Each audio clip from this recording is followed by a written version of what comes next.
መንፈስ ቅዱስ አሐዱ አምላክ አሜን። እንደምን ዋላችሁ? እንኳን ለትንሣኤ በዓል በሰላም አደረሰን አደረሳችሁ።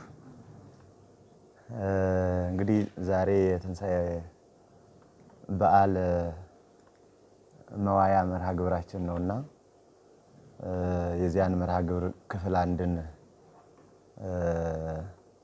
ለዛሬ ምን የሚሆነንን ነገር በትንሣኤ ዙሪያ ላይ ነው የምንወያየው።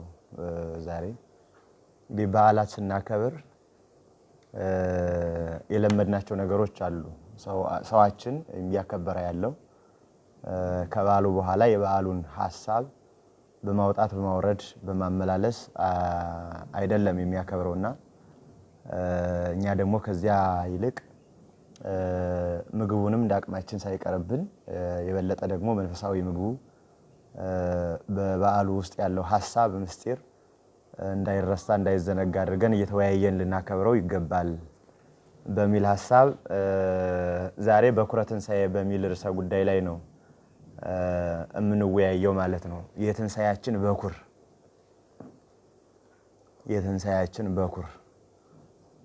በኩር ማለት መጀመሪያ መሰረት ጥንት ይሆናል።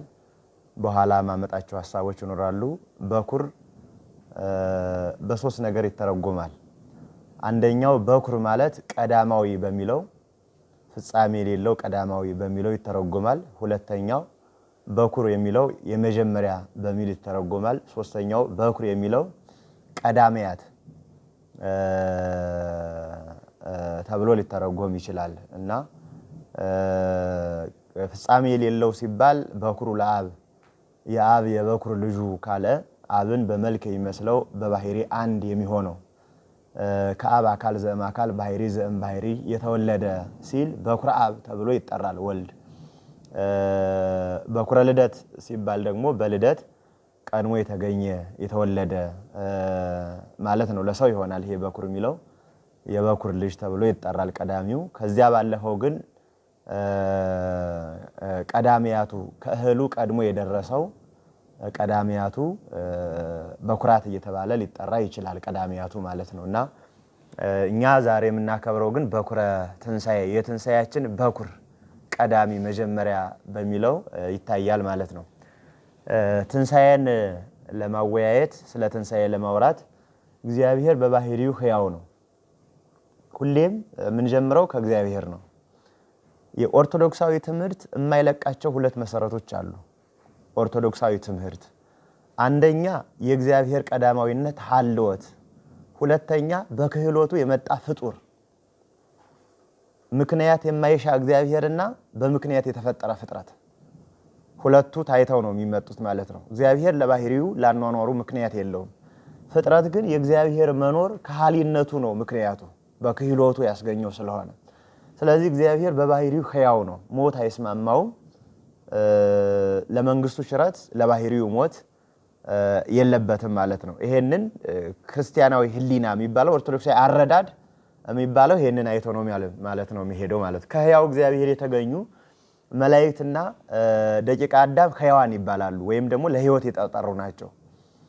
ከሕያው እግዚአብሔር የተገኙ በመፈጠር ነው የተገኙ ምንለው በመፈጠር ነው። እንግዲህ ከአብ አካል ዘእም አካል ወልድ መወለድ መገኘት ብሎ መጽሐፍ ይጠራዋል። ከአብ አካል ዘእም አካል የመንፈስ ቅዱስን መስረጽ እንደዚያ መጽሐፍ ይጠራዋል። የፍጥረትን ግን ከእግዚአብሔር ተገኙ ስንል በመፈጠር ካለመኖር ወደ መኖር በመምጣት ፍጡርነትን ዳህራዊነትን ያመለክታል ማለት ነው። እነዚህ የባህሪ መገለጫውን የሚሳተፉ ፍጡራን ተብለው ይጠራሉ። እግዚአብሔር በባህሪው የሚገለጥበት አፋዊ መገለጫ ግብር አለው። ይህም ማለት ቅዱስነት፣ ሕያውነት፣ ዘላለማዊነት፣ ንጹህነት፣ ባዕልነት፣ ክቡርነት የመሳሰሉ ነገሮች የእግዚአብሔር የባህሪ መገለጫ ግብሮቹ ይባላሉ። እነዚህን የመገለጫ ግብሮቹን የሚዋሃዱ ይባላሉ። እነዚህ የሚዋሃዱ እግዚአብሔር ሕያው ነው፣ ሕይወትን ከርሱ የሚቀበሉ እግዚአብሔር ቅዱስ ነው፣ ቅድስናን የሚቀበሉ እግዚአብሔር ንጹህ ነው፣ ንጽህናን የሚቀበሉ እግዚአብሔር ባለ ጸጋ ነው፣ ብዕልን የሚቀበሉ እግዚአብሔር ቸር ነው፣ ቸርነትን የሚቀበሉና የመገለጫ ግብሩን የሚወስዱ ማለት ነው። እነዚህ ይሄ መለኮታዊ ተሳትፎ የሚባለው ይሄ ነው። ከመትኩኑ ስትፋነ ለመለኮተ ዚአሁ የጌትነቱ የመለኮቱ ተሳታፊ ትሆኑ ዘንድ የሚለው ቅዱሳን ይሄንን ነው ተሳትፎ የሚያደርጉት እና በዚህ መገለጫ የሚገለጡ ናቸው። በባህሪው የሚገለጽበትን ሁሉ ይሳተፉታል ማለት ነው። የሚገለጽባቸው ብዙ ዘርፎች ስለሆኑ ሕይወት ጥንቱን የተፈጠርንበት ዓላማ ነው ማለት ነው። እኛ በፍጡርነት ደረጃ ስናመጣ ሕይወት የተፈጠርንለት ዓላማ ነው። እግዚአብሔር ለሕይወት እንጂ ለሞት አልፈጠረንም። እግዚአብሔርሰ የገብረ ሞተ፣ እግዚአብሔር ሞትን አልፈጠረም። አላ ረሲያን ሰብ ጸውዑ አምሰልው አርከ፣ ሰነፍ ሰዎች ጠርተው ባለንጀራ ጓደኛ አስመሰሉት ብሎ እንደሚነግረን ሁሉ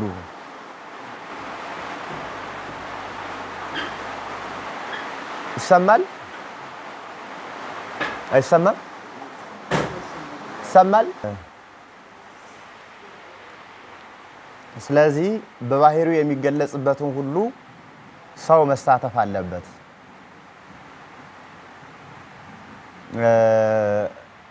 የሰው ደግሞ ጥንቱን ሲፈጥረው በዚህ እንዲኖር ነው የፈጠረው ማለት ነው። ቀዳማዊ አዳም የመጀመሪያው የሞታችን በኩር የሆነው የሕይወታችን በኩር በሆነው በክርስቶስ ካሳ ድነቱን እስኪያገኝ ድረስ ቅድመ ድቀትም ድህረ ድቀትም በነበረ ግብሩ ማየት ይቻላል። እንግዲህ የመጀመሪያውን ግን ስናየው ለዚህ ሁሉ መነሻ የሚሆነን አዳም 1000 ዓመት እየኖረ እንዲታደስ ነበር የተፈጠረው። እድሜውን በራሱ ጊዜ 70 ዓመት እንዲጎለው አደረገ።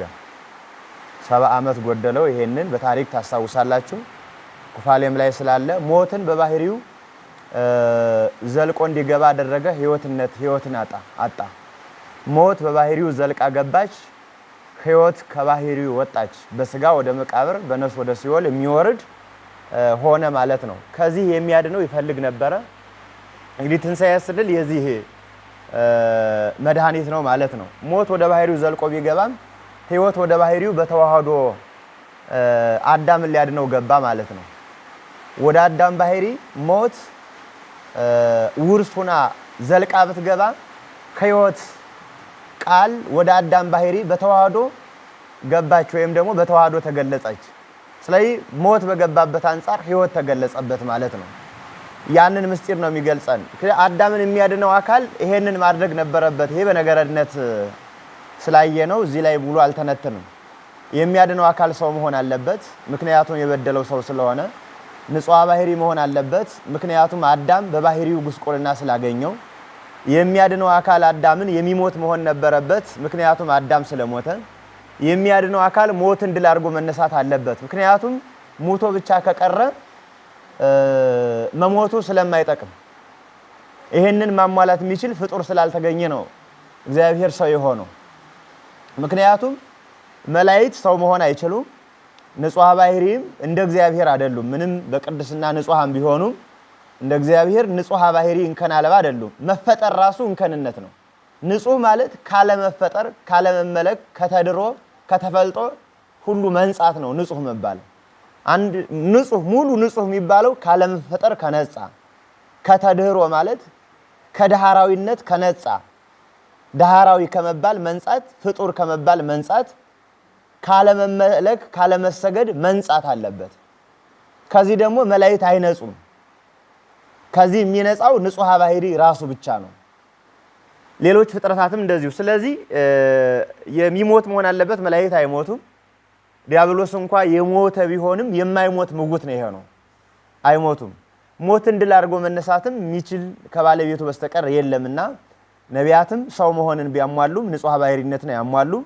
መሞትን ቢያሟሉም ሞትን ድል አድርጎ መነሳትን አያሟሉም።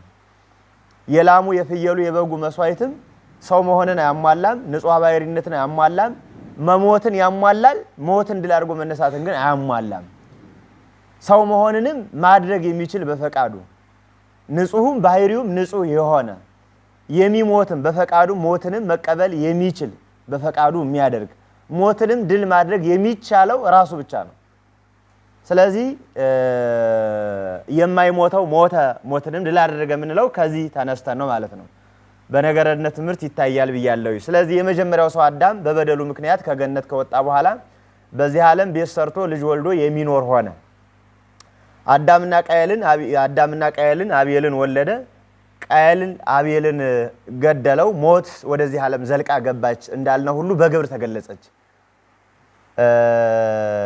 ከእግዚአብሔር ዘንድ ትእዛዝ ሆና ተላለፈች። ሞትን ራሳቸው ጠሯት፣ ወደ ባህሪያቸው አዝልቀው አገቧት። ከዚያ በኋላ በአቤል ግብር ሆና ተገለጸች። ነፍሱ ከስጋው ተለየች። በስጋ ወደ መቃብር፣ በነፍስ ወደ ሲኦል አቤል ወረደ። ምንም እንኳን በደ እግዚአብሔር ቢያዝም ማለት ነው። የአቤል ዘር በሞት ቀረ፣ የቃየል ዘር በኃጢአት ቀጠለ ማለት ነው። የሴት ዘር በልደት እየሄደ ቀጠለ። የአዳም ሰባተኛ ትውልድ ሄኖክ ይባላል። እንግዲህ ይህን ዓለም ካልተውት አይተውም ብሎ ሄኖክ ሰባተኛው እግዚአብሔርን እያመሰገነ ከዚህ ዓለም ተሰወረ፣ በሄራ ሕያዋን ገባ። በአቤል አፍርሆሙ ወበሄኖክ አንቅሆሙ፣ ሞት እንዳለ በአቤል አስፈራራን፣ ትንሣኤ ሕይወት እንዳለ በሄኖክ ነገረን። እንግዲህ በዚህ ንጽጽር ነው ዓለም የመጣችው። ሰው በዚህ ንጽጽር ነው የመጣው። ሞት እንዳለ በሰባ ትካት ነግሮናል። ትንሣኤ እንዳለ በኖህ ይነግሮናል። ኖህ ከነ ቤተሰቦቹ የትንሣኤ ሙታን ምሳሌ ነው። ሰባ ትካት ደግሞ የሞት ምሳሌዎች ናቸው። ሎጥ ከነ ቤተሰቦቹ የትንሣኤ ምሳሌ ነው። ሰባ ሰዶም የሞት ምሳሌዎች ናቸው። እስራኤል ከነ ጠቅላላ ጓዛቸው የትንሣኤ ምሳሌ ናቸው። ፈርዖን ከነ ሰራዊቱ የመቃብር የተቀበሩት ምሳሌ ነው። በእያንዳንዱ እየተገለጸ ይሄዳል። እየተናገረን የመጣው ይሄንን። ስለዚህ በዚያ መልኩ ሞት እንዳለ በአቤል እንደነገረን እንዳስፈራራን፣ ትንሣኤም እርገትም እንዳለ በሄኖክ ነግሮናል። ቅዱስ ዮሐንስ አፈወርቅ እንደነገረን ማለት ነው። በዚህ መልኩ ትንሣኤን እንድንሻው ሆነ። ትንሣኤ ማለትም ተንሳ ተነሳ ካለው ግዕዛዊ ቃል የተወሰደ ሲሆን ትርጉሙ መነሳት ማለት ነው። ባጭሩ መነሳት። ምን አይነት ትንሣኤ የሚለውን ግን ትንሣኤ በብዙ መንገድ ይተነተናል። እንግዲህ ከሰው ተነስተን ስንመጣ ሰው የሚጻፈው በሰው ነው። በእሳቱ ሰ ነው። እሳቱ ሰ ራስ አላት። ራስ የትንሣኤ ምልክት ናት። እንግዲህ ስለ ትንሣኤ ሙታን መጨረሻ ላይ የምናነሳቸው ሀሳቦች ይኖራሉ። ስነ ፍጥረትም የቤተ ክርስቲያን ግብርም ትንሣኤን የማይሰብክ ነገር የለም። ፊደላችን ራሱ ከትንሣኤ ነው የሚጨርሰው፣ በትንሣኤ ነው የሚጨርሰው። ሀ ሁ ሂ ሃ ህ ሆ ብሎ ሰባተኛ ፊደሎች ሁሌም ወይ እግራቸው ጥር ያለ ነው ወይ በመጨረሻ ቀለበት ይሰጣቸዋል። ቀለበቱ የፍጻሜ ኪዳን ነው። እግራቸው ጥር ማለቱ መነሳት ነው። ፊደሎቹ ራሱ ትንሣኤን እየሰበኩ ነው የሚፈጽሙት። ስነ ፍጥረትም እንደዚሁ ነው። እንደ ሙታን እንተኛለን፣ እንደ ሕያውነታችን ደግሞ እንነሳለን። እንደ ሙታን ጸጉራችንን እንላጫለን፣ ደግሞም ያድጋል። ጥፍራችንን እንደ ሙታን ይቆረጣል፣ ደግሞም ይበቅላል፣ ያድጋል። እንዲህ እየተመላለስን ነው የምንኖረው። በአይ ይትረከብ መጽሐፍ ዘኢዘከረ በእንተ ትንሣኤ ሙታን፣ መጽሐፍ ስለ ሙታን መነሳት ያልተናገረበት ወዴት ይገኛል ብሎ ሊቁ ኤጲፋንዮስ እንደነገረን ማለት ነው። እና ከዚያ ነው የሚጀምረው። ትንሣኤ የሚለው ሲጻፍም ሳ ከታች በመነመነ ከላይ በአደገ በሶስቱ ስር ነው የምትጻፈው። ስላሴ በሚጻፍበት ትንሣኤ ሲጻፍ ስላሴ በሚጻፍበት ነው የሚጻፈው። ስላሴ በሶስቱ አካላት ፈቃድ፣ በሶስቱ ፈቃድ መነሳት ትንሣኤ ስለሚሰጥ ስለሚደረግ ሰው በተፈጥሮ ያን ይገልጻል። ስለዚህም ሰው ራሱ ቀና ብሎ የተፈጠረ መሆኑ፣ እንደ እንስሳት በአራት እግር መሬት እያየ የማይሄድ መሆኑ፣ ቀና ብሎ መፈጠሩ ትንሣኤ አለ ሲለው መሆኑ ይታወቃል ማለቱ ማለት ነው። እና በዚህ ውስጥ ፋሲካ የምንለው ትንሣኤ የምንለው ይሄ ነው። ፋሲካ የምንለው ራሱ ማዕዶት መሸጋገር ማለት ነው። መሸጋገር የሚለው በብዙ ትርጉም ተተርጉሟል። ቅዱስ ሳይሮስ ዘእስሙናይን በኦሪቱም የተተረጎመው ፋሲካ እስራኤል ከግብፅ ወደ ከነዓን መሻገራቸውን የኤርትራን ባህር ማለፋቸውን ሲተረጉም፣ በሌላም መልኩ ደግሞ ብሉዩ ወይም ደግሞ ከዚያ በፊት ከነበረው አኗኗራቸው ወደ አዲሱ አኗኗራቸው መሻገራቸውን ይተረጉማል። ፋሲካ ደስታ ማለትም ይሆናል ማለት ነው። በጋ ፈስቢል የደስታ በግ ወይም ደግሞ የበዓል የማዕዶት በግ ተብሎ ይጠራል ማለት ነው። ክርስቶስም በዚያ ቦታ ነው የተሰቀለው። አኮኑ ፋሲካና ተሰቅለ ክርስቶስ በፋሲካችን ተሰቀለ እንዲለን ቅዱስ ጳውሎስ ማለት ነው። እግዚአብሔር ትንሣኤም ሕይወትም እንደሆነ ማመን ማለት ነው ባጭሩ። በዚህ ውስጥ ትንሣኤን ስናነጣ ነፍስ ከስጋ ከተለየች በኋላ በእግዚአብሔር አዋሃጅነት ከሞት ባሻገር ሕይወት እንዳለ የምንረዳበት ነውና በእግዚአብሔር አዋሃጅነት እንደምትነሳ የምናምንበት ትንሣኤ ተብሎ ይጠራል። ትንሣኤ ዘለ ሕይወት፣ ትንሣኤ ዘለ ደይን እና በክፋት መነሳሳት ተብሎ ሊጠሩ ይችላሉ። ትንሣኤ ላይ ማለት ነው። በትንሣኤ ውስጡን እያየነው እንዳለ የትንሣኤ አይነቶች እነዚህ ናቸው። አንደኛው ትንሣኤ ልቡና የሚባለው ትንሣኤ ነው። ትንሣኤ ልቡና የሚባለው የህሊና ትንሣኤ ትንሣኤ የምንላቸው ሁለተኛው ትንሣኤ አልዓዛር የሥጋ ትንሣኤ የምንለው ነው። ሶስተኛው ትንሣኤ ክርስቶስ የምንለው ነው። አራተኛው ትንሣኤ ሙታን ዘጉባኤ የምንለው ነው ማለት ነው። እነዚህ ትንሣኤዎች አራት የትንሣኤ አይነቶች አሉ። እያንዳንዳቸውን ለብቻ እየታዩ ይሄዳሉ። እንግዲህ ትንሣኤ በእነዚህ በአራቱ ነገሮች ይተረጎማል። ለሰውም ሶስት ልደት አለው የታወቁ ልደቶች። አንዱ ከእናት ከአባት የሚወለደው ልደት ነው። ሁለተኛው ከቅድስት ጥምቀት የሚወለደው ልደት ነው። ሶስተኛው ከመቃብር የሚወለደው ልደት ነው። ከእናት ከአባት ስንወለድ ባህሪ አንድ ቢያደርገንም እናት አባት ይለያየናል። ከቅድስት ጥምቀት ስንወለድ ግን መወለጃውም ልደቱም አይለያየንም። ከመቃብር ስንወለድም ልደቱም ተወላጁም አይለያየንም። ይዞት የሚነሳው ክብር ሊለያይ ይችላል። በወዘምት ወወዘ60 ወወዘ30 ባለ 100 ባለ 60 ባለ 30 ሆኖ ሊነሳ ይችላል እንጂ ልደቱ አንድ ነው። መቃብር አንድ እናት ናት፣ ጥምቀትም አንድ እናት ናት። ምክንያቱም ሁለት የማይለያይ ልደት አለን የሰው ልጆች። እግዚአብሔር ቃል ቅድመ ዓለም ከአብ አንድ ልደት አለው፣ ድህረ ዓለም ከድንግል ማርያም ሁለት ልደት፣ ወልደ አብ ወልደ ማርያም በተዋህዶ ከበረ። እኛም አንድ የምንሆንባቸው ልደቶች በዚህ ዓለም በጥምቀት አንድ ልደት፣ ኋላ በትንሣኤ ከመቃብር ሁለት ልደት። እነዚህ ልደቶች ተቀብለን በተዋህዶ መንፈስ ቅዱስ በጸጋ ተዋህዶ ለዘላለም እንድንነሳ ጥሪ ተደርጎልናል። ይህን ልደት ነው የሰጠን ማለት ነው። ዮርዳኖስና መቃብር አንድ አድራጊ ልደቶች ናቸው። ወይም ዘመንፈስ ዘነፍስ ዘመንፈስ ቅዱስ ተብለውም ሊጠሩ ይችላሉ። ትንሣኤ ልቡና የሚባለው ልደት እንዲህ ተብሎ ይገለጻል። ትንሣኤ ልቡና የሚባለው ይህን ዓለም ካለመኖር ወደ መኖር አምጥቶ የፈጠረ በሶስት አካል የተገለጠ እግዚአብሔር አለ። አንድ አምላክ እግዚአብሔርን ማመን፣ መታመን እና መመስከር፣ መነሳሳት ትንሣኤ ህሊና ወይም ልቡና ይባላል። አንድ አምላክ እግዚአብሔር በአንድነት በሶስትነት ሲሰለስ ሲቀደስ የሚኖር አለ ብሎ ማመን፣ አምኖ መቅረት ሳይሆን መመስከርም መነሳሳት፣ ይሄ ትንሣኤ ህሊና ይባላል። አንዱ የትንሣኤ አካል ነው። ይሄ ትንሣኤ ህሊና በዚህ ዓለም እያለን በአካለ ክርስትና የምንነሳበት ነው ማለት ነው በህይወታችን። ሁለተኛው በዚያው ላይ የአምላክን ሰው መሆንና የሰው ልጅ ድነት ማመን፣ መታመንና መመስከር መነሳሳት ማለት ነው። አምላክ ሰው ሆነ፣ ከሶስቱ አካላት አንዱ አካል ሰው ሆነ ብሎ ማመን፣ መታመን፣ መመስከር፣ በዚያ ሲመሰክሩ መነሳሳት ትንሣኤ ህሊና ይባላል። በቅድምና ያለ ተለዋዋጭ ያልሆነ አንድ እግዚአብሔር አለ ብሎ ማመን፣ በሶስት አካላት ሲሰለስ ሲቀደስ ይኖራል ብሎ ማመን፣ ያንን መመስከር፣ ከሶስቱ አካላት አንዱ አካል ሰው ሆነ ብሎ ድነታችንን ሊሰጠን ሰው ሆነ ብሎ ማመን፣ ያንን መመስከር ትንሣኤ ህሊና ይባላል። በህሊና የምነሳበት በዚያው ከቅዱስ ቤተክርስቲያን ህብረት ሊነጥል ከሚችል ከኃጢአት በመለየት በደልና ሌሎችን ነገሮችን በመራቅ የቅዱስ ቤተክርስቲያን ህብረት እንዳትቀጥል ሊያደርግ ከሚችል ማንኛውም ፍልስፍና፣ ድርጅት ወዘተ ነገር በተጋድሎ ለትንሣኤ ህሊና መነሳት መንፈሳዊ ተናስኦት ስለሆነ ትንሣኤ ህሊና ይባላል። ትንሣኤ በእነዚህ ይገለጻል። የትንሣኤ ህሊና የሚባለው ማለት ነው። እግዚአብሔር የሰውን ልጅ ሰው ሆኖ ሊያድን እንደመጣ ዳግመኛም ለፍርድ እንደሚመጣ ማመን፣ እግዚአብሔር ለሰው ልጅ ያደረገውን የቤዛነት ስራ ማመን፣ ያንን በህይወት መግለጽ፣ ባጭሩ ክርስቶስ ከጽንሰቱ እስከ ዕርገቱ ድረስ የኖረበትን ግብር አምኖ መኖር ሲችል ይሄ በህሊናው የተነሳ ይባላል። ጽድቅና ኩነኔ ማለት ይሄ ነው ባጭሩ።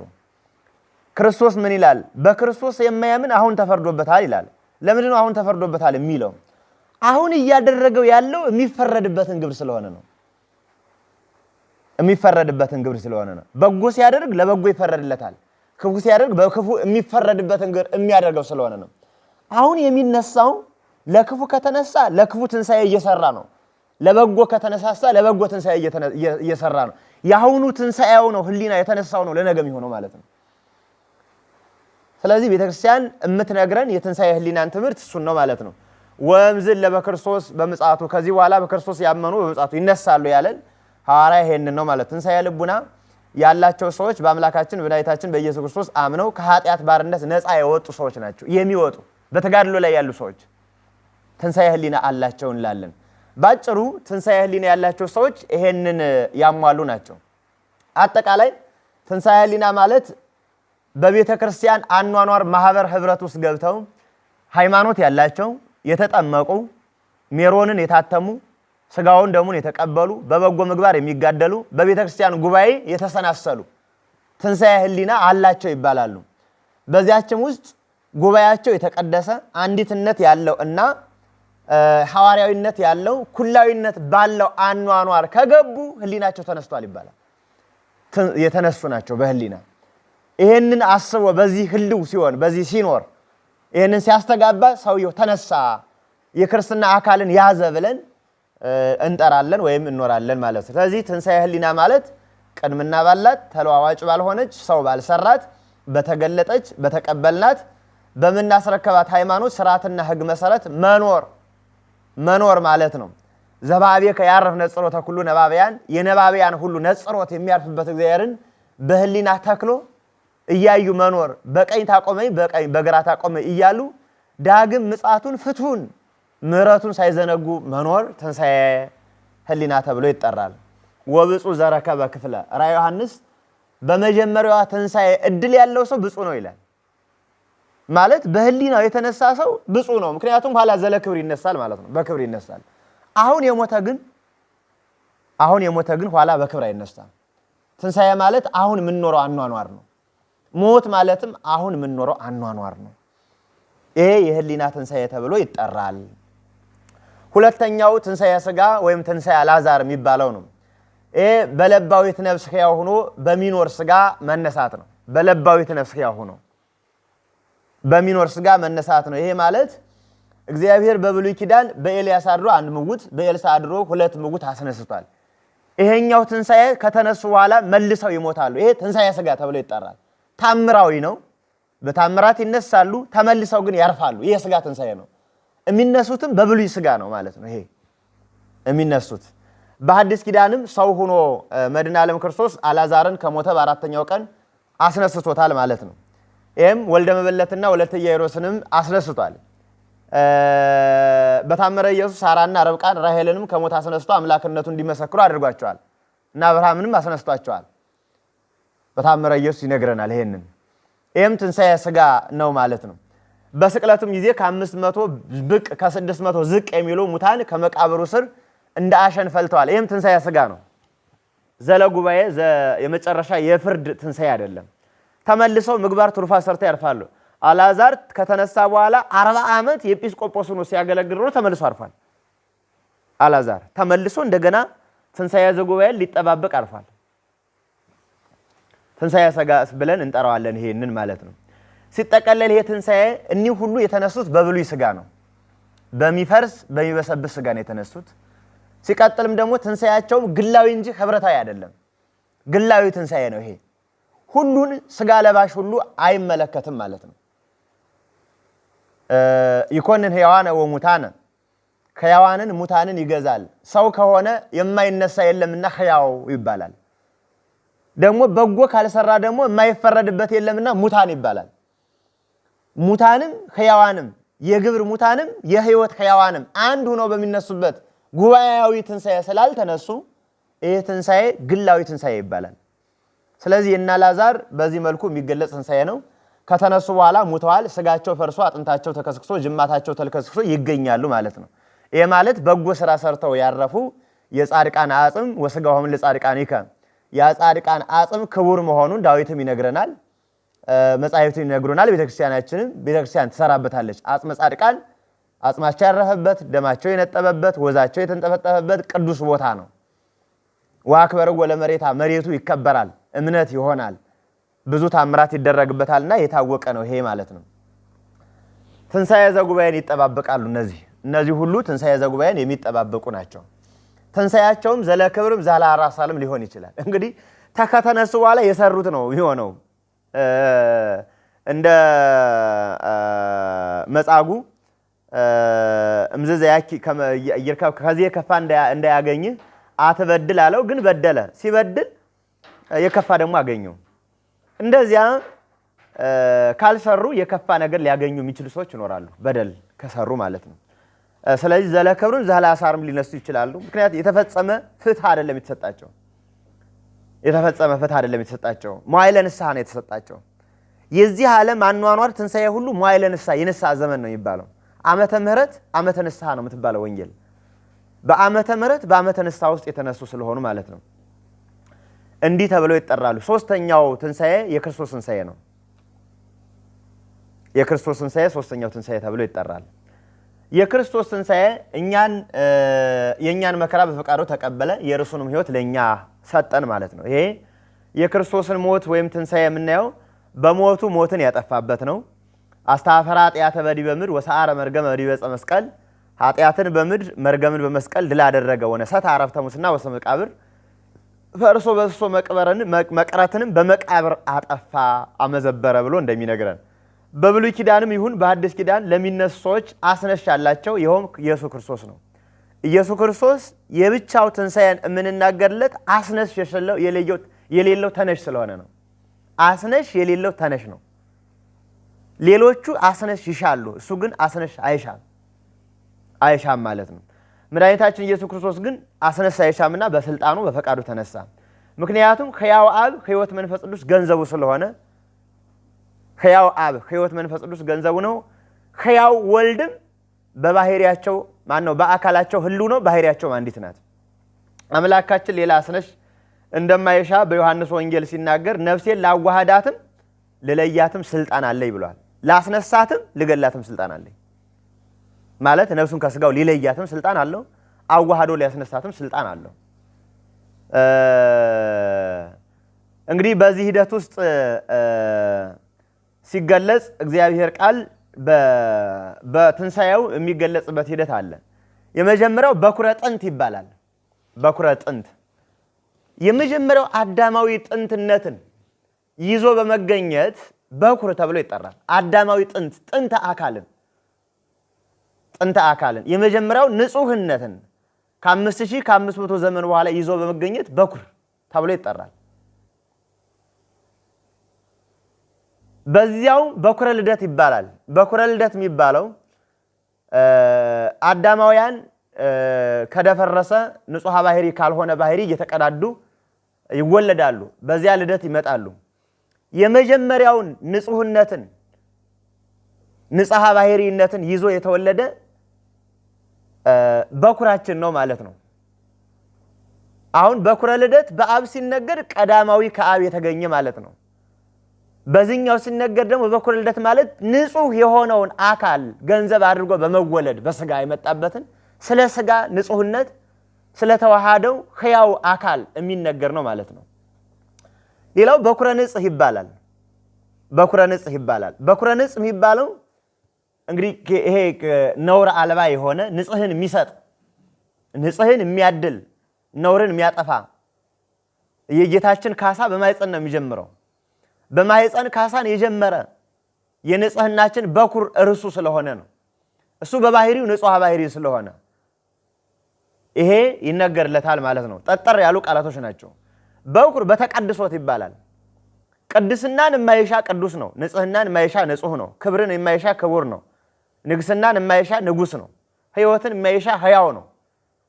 ግን በተቀድሶት ማለት የተዋሃደውን ስጋ ቅዱስነቱን በመግለጥና ቅዱስ ባህሪው በመዋሃዱ ለቅድስና ለሚተጉ ቅዱሳን በሙሉ በኩራቸው ነው ማለት ነው። እንዲሳተፉት አድርጓቸው እኔ ቅዱስ ነኝና ቅዱሳን ሁኑ ብሎ ጠራቸው። እሱስ መለኮት ነው እንዳንል የተዋሃደው ስጋ ባህሪያችን በዚያ ቅዱስነት ተገልጧልና ያንን ቅዱስነት ተዋህዷልና በዚያ እንዲገለጹ እንዲኖሩ የጠራበት ነው ማለት ነው። በኩረ በዓት ይባላል። በዓት ማለት ውሳጤ ምንጦላይት ገብቶ ማዕርገ መላእክት እንደ ጫማ ተጫምቶ አገብሮ ግዕዛን ሳይኖርበት አገብሮ ግዴታ ሳይኖርበት ከሚሻው እንዲኖር የሆነ ባህሪ ስጋ ነው። ስለዚህ በዓት ስሙር ሆኖ በአርአያነት እንዲህ አድርጎ ብሎ ወደ ፈቃዱ ራሱ ወዶ ፈቅዶ የቀረበ ሰዋይ ተሰዋይ የሆነ ስሙር መስዋዕት በመሆን በሌላም መልኩ ደግሞ በኩረ በዓት ማለት ወደ ህላዌ አብ ወደ ህላዌ መንፈስ ቅዱስ ባህሪያችን ባህሪ ሥጋ በተገናዝቦ ነሲ ገንዘብ መሆኑ የአብም ቃሉ መሆኑ በተዋህዶ በነሲ ቃል ሥጋን ቢዋሃደው ሥጋ ቃልን ገንዘብ ቢያደርግ ያ ሥጋ ቃል ነውና ያን ቃል ሥጋ ነውና የአብ ቃል የመንፈስ ቅዱስ ቃል በመባሉ በዘላለማዊ ህላዌ በዓት ተብሎ ይጠራለታል። ይሄ ፍጹማዊ ነው። ፍጹማዊ ከፍጡር የተለየ የአምላክነት ግብር ነው ማለት ነው። በዚህ ድረስ የሚነገር ነው። ስለዚህ እኛም ኋላ እኔ በአብ እንዳለሁ አብም በእኔ እንዳለ እናንተ በእኔ ትኖራላችሁ ያለን ክርስቶስ ይሄንን ነው። እንዲህ አይነት እኛ በእግዚአብሔር በጸጋ ተዋህዶ እንኖራለን። የአብ የመንፈስ ቅዱስን ህላዌ በእኛ በጸጋው መስሎ ነግሮናል ማለት ነው። የእኛን የጸጋውን ደግሞ በዘላለማዊ ሕያው ህላዌ አስረድቶናል። ያንን ስለነገረን በኩረ ጥምቀት ይባላል። በጥምቀቱ ልጅነትን አላገኘበትም። በባህሪው ከአብ አካል ዘማካል የተወለደ ነውና። ነገር ግን ለምን ጠመቀው? ጥምቀት ግን አርአያ በኩርን የበኩርነት አርአያ ነው። የአርአያነት በኩራችን ነው። አኮ ፈቂዶ ለተጠምቆ አላ ከያህ መካና አላ ከመያብር ማያተ ወያይል መካና ተለለ ያለው ይጠመቁ ለሚጠመቁት ዮርዳኖስን ጽደት ብርህት ለማይጸል ለማድረግ ስለሆነ በኩረ ትንሣኤም ይባላል። በሐዲስ ሥጋ የተነሳ አዳም 1000 ዘመን ቆይቶ ዕፀ ሕይወትን በልቶ ግብርን ግብ ታድሶ መነሳት ይገባው ነበር። ያንን ሲያጣ በዚያ ቦታ ዕፀ ሕይወት ክርስቶስ ዕፀ ሕይወት ቃል ሥጋን ቢዋሃድ ያ ሥጋም ከተዋሃደው ቃል ሳይለይ በተአቅቦ ቢነሳ በኩረ ትንሣኤ ተባለ። እኛ ሁላችን ራሱ ባህሪያችን ተነስቷልና ትንሣኤያችንን አይተናል። እንነሳለን ብለን እንኖራለን። በኩሩና ለመነሳት ኮነነ በኩረ ወጥንተ ለኩሉ ምግባረ ሰናይ ለበጎው ነገር ሁሉ በኩር ሆኖናል። ለጥምቀትም በኩር ሆኖናል። ለትሩፋትም በኩር ሆኖናል።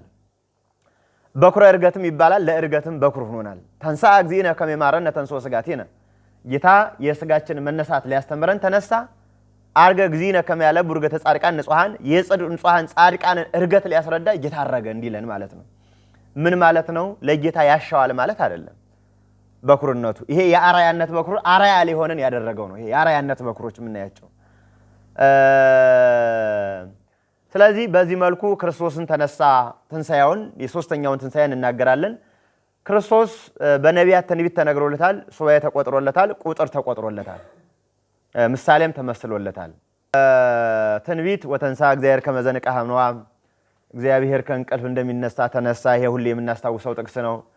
በሰኔው ዕለት ይቀስፈነ ወሰሉስ ዕለት ይሴርወ